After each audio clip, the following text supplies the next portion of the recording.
Hello everyone. आज जो हम अपना टॉपिक पढ़ने वाले हैं वो इलेक्ट्रोस्टैटिक से है, class 12th। Okay, this is very important topic and that is Gauss theorem. Gauss ने अपनी एक थ्योरम दी और उसके कुछ एप्लीकेशंस हमें समझाए। गॉस की जो थ्योरम है वो दो सरफेसेस पे लगती है, एक उनका स्फेरिकल सरफेस होता है और एक आर्बिट्री सरफेस होता है, मतलब शेप कैसा भी हो सकता है। आपको जो दोनों सरफेसेस पे थ्योरम प्रूफ करनी है उसके बाद उसे अप्लाई करना है कि जब डिस्ट्रीब्यूशन ऑफ चार्जेस हैं अगर आपके पास, तो आप उसकी विस्कोसिटी में इलेक्ट्रिक फील्ड कैसे निकाल सकते हैं। ठीक है, थोड़ा सा हम इसके पहले रिकैप करते हैं। तो गॉस थ्योरम पढ़ने के पहले आपको पता होना चाहिए कि इलेक्ट्रिक फ्लक्स क्या है। और ये बात आप जानते हैं कि इलेक्ट्रिक फ्लक्स क्या है।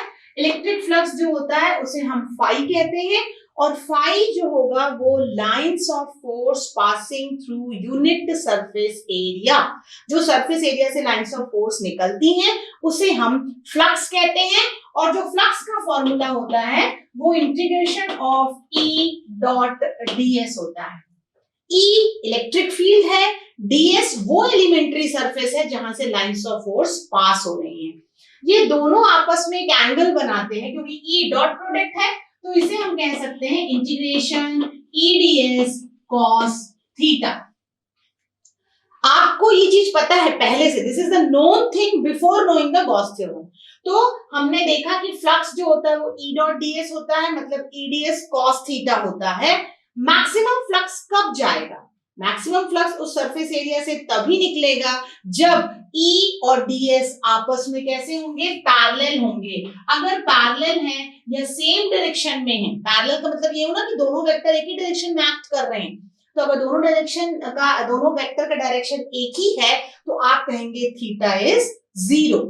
ये आपको पता होना चाहिए कि थीटा किस किस वेक्टर क्वांटिटी के बीच में एंगल है। तो थीटा एंगल है electric field E and ds the surface elementary surface that you have taken। ठीक है, तो अगर मैंने ऐसा कहा तो फाई क्या हो गया? E ds cos 0 की वैल्यू 1 होती है, यानी E इंटीग्रेशन ऑफ ds यानी phi is equal to es। This is the flux, क्योंकि ds का इंटीग्रेशन क्या होगा? s होगा। ds एक छोटा पार्ट है किसी भी एरिया का। जब ds हम बहुत सारे जोड़ेंगे तब हमें s ही मिलेगा। करेक्ट। तो फ्लक्स जो होता है वो होता है E डॉट ds या es। इतना हमें, मैंने कहा ना, पहले पता होना चाहिए।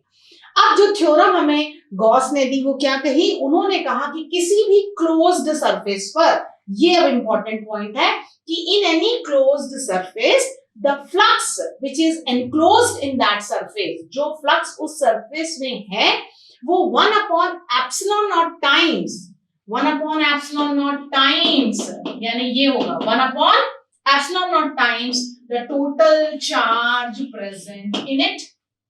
गॉस ने क्या कहा? गॉस ने कहा जो फाई है, जो गॉसियन सरफेस, क्योंकि एनक्लोज्ड सरफेस लेना है। अब जरूरी नहीं है कि चार्ज आपका सरफेस के अंदर हो सकता है, हमको आसपास एक अजम्पशन लेना पड़े कि ये क्लोज्ड सरफेस बना रहा है। तो क्लोज्ड सरफेस में अगर फ्लक्स है फाई तो वो कितना होगा? 1 upon epsilon not times the charge present in that surface.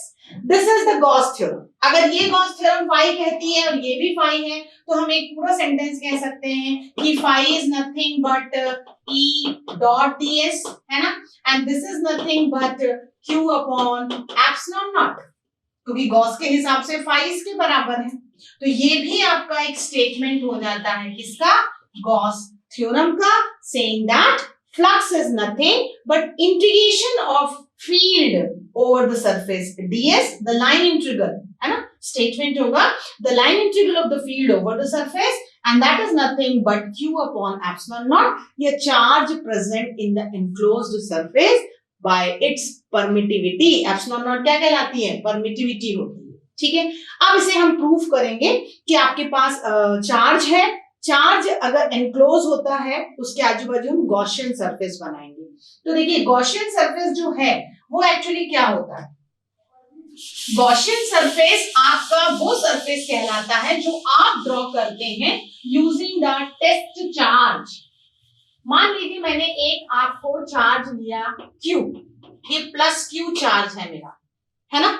इस प्लस क्यू के चार्ज के आजू बाजू जो फील्ड डेवलप होगी वो कैसी होगी, रिपल्सिव होगी। क्यों रिपल्सिव होगी, क्योंकि आने वाला टेस्ट चार्ज हमेशा पॉजिटिव होता है एंड वेरी वेरी स्मॉल। इसके बारे में आपको पता होना चाहिए कि जो टेस्ट चार्ज होता है वो test charge is always small and it is always positive.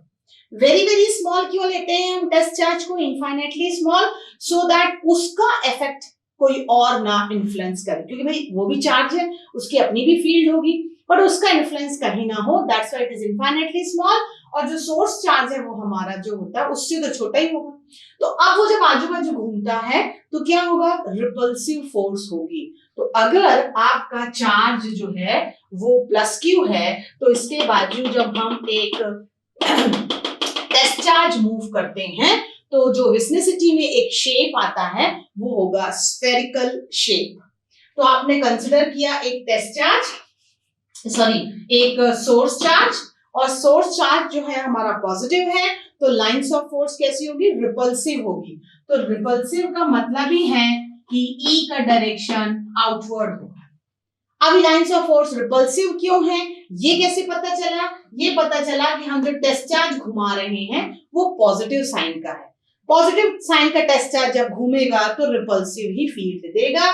आपने जो गॉसियन सरफेस ड्रॉ किया उस गॉसियन सरफेस का शेप कैसा है, स्फेरिकल है। ये क्यों पता होना चाहिए, क्योंकि प्लस क्यू पर डायरेक्ट कोई भी गॉसियन थ्योरम, गॉस की थ्योरम आप नहीं लगा सकते। It should be for the closed surface, ठीक है। तो मेरा गॉसियन सरफेस हो गया। अब फील्ड इंटेंसिटी का फॉर्मूला आई ऑलरेडी नो, हमने डिराइव किया है कि अगर चार्ज Q है तो उसके कारण जो फील्ड होती है that is 1/4πε0 Q upon R square. अगर मैं R कैप यहां इंट्रोड्यूस कर दूं so it is along the radius vector R, है ना, यही होता है ना। वेक्टर फॉर्म में लेके आपको चलना है देन इट्स ओके। अगर आप उसको यूनिट वेक्टर को 1 मान के चलते हैं तो भी इट्स ओके, क्योंकि आपकी इलेक्ट्रिक फील्ड का फॉर्मूला होगा 1/4πε0 Q by R square and this is my first equation। R cap जो होता है वो यूनिट वेक्टर होता है which is acting along the radius vector R। अब मैं एक एलिमेंट्री सरफेस अज्यूम करूंगी। एलिमेंट्री सरफेस जो हमने अज्यूम किया वो हमें इसी सरफेस पे लेना पड़ेगा क्योंकि जो गॉसियन है, और एलिमेंट्री सरफेस और electric field maximum lines of force तभी पास करेंगी जब दोनों का डायरेक्शन कैसा होगा, इट विल बी सेम और यू कैन से पैरेलल, है ना। तो आपने अज्यूम करिए कि यहाँ पॉइंट P लिया है और पॉइंट P और सेंटर यानी चार्ज OP जो है वो कितना है, OP is your radius vector R having R cap, ठीक है। ds जो है एलिमेंट्री सरफेस है and elementary surface and field is acting in the same direction, यानी you can mention this point कि field and ds the elementary surface are in same direction. ये बताना इसलिए जरूरी होता है क्योंकि आप तभी कह सकते हैं कि थीटा इज 0।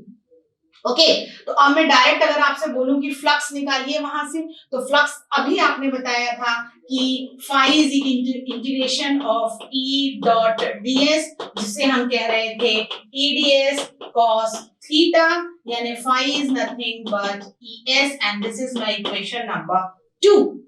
तो इक्वेशन 1 में मुझे E की वैल्यू मिली, ओके, और इक्वेशन 2 में मुझे मिला है E इंटू S, जहां S क्या है, S is the surface area. तो आप देखिए आपका सरफेस कौन सा शेप का है, आपका सरफेस जो है वो स्फेरिकल शेप का है। तो यहाँ S की वैल्यू कितनी होगी, 4πr²। ये दोनों ही वैल्यू हम इक्वेशन 2 में अगर पुट अप करें तो फाई क्या होगा, 1/4πε0 Q by R² into 4πr²। R² cancel हो गया, 4π हो गया and you will get phi is 1/ε0 times the charge। So simple it is। आप कंटिन्यूएशन में स्टेट एंड प्रूफ याद कर सकते हैं गॉस थ्योरम का। गॉस ने कहा कि किसी भी क्लोज्ड सरफेस पर जितनी लाइंस ऑफ फोर्स एनक्लोज होंगी यानी फ्लक्स होगा, वो फ्लक्स जो है वो लाइंस ऑफ फोर्स जो है वो 1/ε0 times charge present in that surface. Surface can be of any shape, है ना. वो हमको डिपेंड करता है कि हमारा गॉसियन सरफेस किस शेप का बन रहा है. तो गॉसियन सरफेस बनाना इसलिए जरूरी है क्योंकि गॉस की थ्योरम सिर्फ क्लोज्ड सरफेस पे लगती है. आप चाहें तो यहाँ ऐसा एक क्लोज सरफेस का ये भी शो कर सकते हैं. ओके, क्योंकि गॉस की थ्योरम लगती ही क्लोज्ड सरफेस पे. Line integral over the close surface. फिर हमने कहा कि क्योंकि चार्ज है, चार्ज के चारों ओर अगर आपने एक टेस्ट चार्ज मूव किया तो जो आपका शेप बनता है वो स्फेरिकल बनता है. स्फेरिकल शेप में आपने एक एलिमेंट्री सरफेस लिया जिसे आप डीएस कहते हैं. उस डीएस और ई की लाइंस ऑफ फोर्स पैरेलल रहेंगी तो थीटा आपका 0 हो जाएगा. cos 0 की वैल्यू 1 होती है तो आपको मिला phi is ES. ये जो क्वेश्चन है, ये जो लाइंस है ना, ये दोनों लाइन आपको बार बार यूज करनी है क्योंकि आपके एप्लीकेशन में हर बार ये यूज होता है. आपने इलेक्ट्रिक फील्ड E का फॉर्मूला आप जानते हैं, S का formula according to Gaussian surface है. दोनों को पुट अप किया and I have proved for the spherical shape the Gauss theorem is phi equal to q upon epsilon. Now in continuation with the Gauss theorem, अगर हमने Gauss की theorem proof कर ली है तो हम ये देखेंगे कि गॉस थ्योरम को यूज करते हुए कूलम्स लॉ को कैसे प्रूफ करें.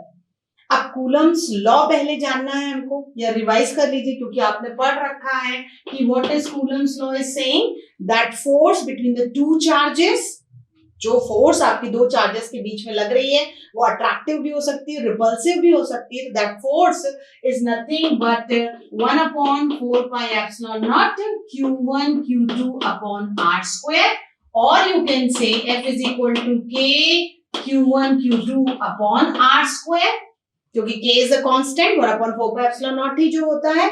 तो अब हमें इसे प्रूफ करना है, लेकिन स्टार्टिंग क्या होनी चाहिए हमारी? स्टार्टिंग होनी चाहिए गॉस की थ्योरम जो अभी हमने देखी है. क्या देखा है कि line integration of E dot ds is equal to 1/ε0 times the charge present in it. ठीक है, तो सबसे पहले मैं इस थ्योरम को प्रूफ करने के लिए क्या कंसिडर करने वाली हूँ, Q1 is my charge. Consideration बहुत इंपॉर्टेंट होता है. उसी कंसिडरेशन को जब आप मन से लिख देते हैं तो वो आपका छोटा सा थ्योरेटिकल पार्ट बन जाता है. तो ध्यान रखिएगा Q1 चार्ज है, तो जो सोर्स चार्ज होता है वो सोर्स चार्ज अपनी फील्ड देता है. ठीक है, और इसके हम एक विस्कोसिटी में, यानी इसके आसपास जो हमने शेप लिया है अपना, वो कैसा लिया है? स्फेरिकल शेप लिया है. और इस स्फेरिकल शेप में जो हम दूसरा चार्ज रख रहे हैं वो क्या है? हमारा Q2 है, और उसकी दूरी कितनी है? R. Keep this thing in mind. Q1 हमारा सोर्स चार्ज है जिसकी फील्ड है. ओके, और फील्ड कैसी होगी? आउटवर्ड होगी, बिकॉज ये भी पॉजिटिव है. दोनों पॉजिटिव हैं. Q1 is a positive charge और Q2 दूसरा चार्ज रखा हुआ है, तो फोर्स जो फील करेगा वो कैसे फील करेगा? रिपल्सिव करेगा, आउटवर्ड करेगा. वो फोर्स जो वो फील करेगा वो कितना होगा? ये आपको फॉर्मूला याद होना चाहिए कि field is nothing but force experienced by the charge. तो कौन सा चार्ज फोर्स फील कर रहा है? Q2 फील कर रहा है. किसके कारण? Q1 के कारण. तो जो फोर्स होगी वो कितनी होगी? Q2E होगी, क्योंकि Q2 फील कर रहा है ना. तो फील्ड जो होती है force experienced by the charge होती है. तो हमारी पहली इक्वेशन क्या होगी? Force experienced by the charge. Correct. दूसरी जो होगी हम गॉस की थ्योरम लगाएंगे, क्योंकि गॉस हमको यूज करना है. गॉस की थ्योरम से हमें ये वाला चीज प्रूफ करनी है ना. तो हमने गॉस की थ्योरम सबसे पहले यूज करनी है. वो क्या कहती है कि line integral of the surface is nothing but 1/ε0 time the charge. तो लाइंस ऑफ फोर्स किसकी होंगी? Q1 की होंगी ना, वही दे रहा है. Q2 तो आ रहा था. तो आपके पास जो लाइन इंटीग्रल है क्लोज्ड, जो आप E डॉट ds कह रहे हैं, वो क्या होगा? That is 1/ε0 times Q1. देखिए, अगर आपने यहां गलती कर दी तो गड़बड़ हो जाएगा. इसीलिए Q1 कहां लिखना है? जो फ्लक्स है. फ्लक्स हमारा सोर्स चार्ज दे रहा है, लाइंस ऑफ फोर्स. Q2 कहां लिखना है? जो आपने रखा है उस क्लोज्ड सरफेस में, क्योंकि वो फोर्स फील कर रहा है Q1 के कारण. ठीक है. अब आपने कहा कि this Q1/ε0 is nothing but E integration ds. क्या मैं डायरेक्ट लिख सकती हूँ? क्योंकि अभी मैंने आपको बताया E ds is nothing but E ds cos theta. Theta is nothing but 0, तो E इंटीग्रेशन ds और ds का इंटीग्रेशन s होता है, तो क्या मैं इसे ऐसा लिख सकती हूँ, s की जगह 4 पाई r स्क्वायर, करेक्ट। तो यहां से मुझे e का फॉर्मूला मिला, क्या मिला, e का फॉर्मूला क्रॉस मल्टीप्लाई कर दीजिए, 1/4 pi epsilon naught q1 by r square, this will be my third equation। वैसे तो वी नो दैट कर सकते थे आप, लेकिन क्योंकि आपको प्रूफ करना है तो आपको ये बताना है कि Q1 के कारण फील्ड है, इसलिए आपने गॉस की थ्योरम Q1 पे लगाई है, जहां से आपको फील्ड का फॉर्मूला मिला है 1/4 epsilon naught Q1 by r square. अब ये हम 3 को फोर्स 1 में पुट अप करेंगे, क्योंकि हमें फोर्स का फॉर्मूला चाहिए था कि आपकी गॉसियन सरफेस को अप्लाई करके कितनी फोर्स निकालनी है, तो आपको इसको यहाँ पुट अप करेंगे तो F क्या मिलेगा, आपको F मिलेगा 1/4 पाई एप्सिलॉन नॉट, यहाँ वाला Q1 है, Q2 वहां वाला है और नीचे r square. I hope you are easy to understand कि आपने गॉस की थ्योरम यूज करी और प्रूव कर दिया कूलम्स का लॉ कि अगर दो चार्जेस हैं जिसमें पहला चार्ज लाइन्स ऑफ फोर्स दे रहा है, आपकी फ्लक्स कर रहा है, पास कर रहा है, और Q2 अगर आपने उसके गॉसियन सरफेस पे रखा है तो it will experience the force which is 1/4 epsilon naught Q1 Q2 by r square. तो आज के वीडियो में हमने सिर्फ इतना देखा है कि गॉस की थ्योरम क्या है, गॉसियन सरफेस कैसे बनाते हैं और गॉस का थ्योरम का प्रूफ कैसे किया हमने। Along with that, ये कंटिन्यूएशन का टॉपिक आप करके पढ़ सकते हैं कि how you can deduce the Coulomb's law from the Gauss law.